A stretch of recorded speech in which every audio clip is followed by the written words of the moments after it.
శ్రీమద్భగవద్గీత 5వ అధ్యాయం కర్మసన్యాసయోగం 2వ శ్లోకం.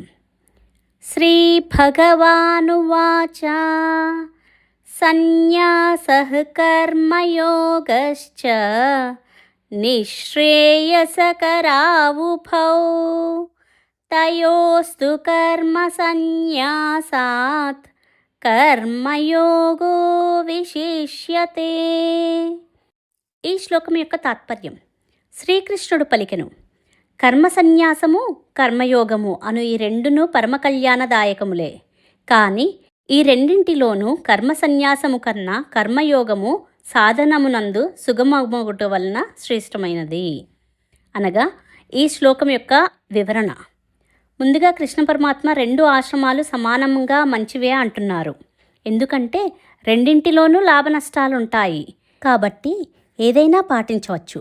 నిశ్రేయస అంటే మోక్షం. రెండింటిలోనూ ఈ సాధన పాటించి మోక్షం పొందవచ్చు. రెండూ సమానమే అయినప్పుడు ఎక్కువ తక్కువల గురించి చెప్పలేము.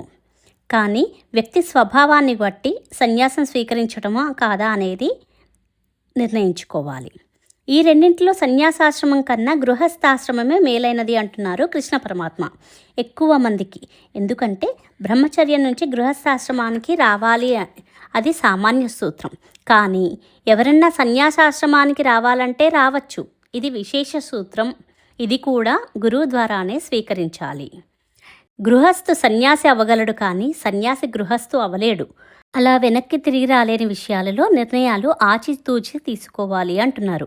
అందువల్ల కర్మయోగ విశిష్యతే అంటున్నారు. గృహస్థాశ్రమమే శ్రేష్టమైనది అంటున్నారు కృష్ణ పరమాత్మ. ప్రస్తుత కాలమాన పరిస్థితికి తగ్గట్టుగా గృహస్థాశ్రమంలోనే ఉండి కర్మయోగము జ్ఞానయోగము రెండూ పాటించడం విశేషం.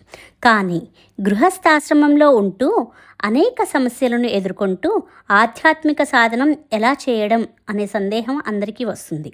దానికి జవాబుగా వచ్చే శ్లోకాల్లో శ్రీకృష్ణ పరమాత్మ వివరించబోతున్నారు. హరే కృష్ణ.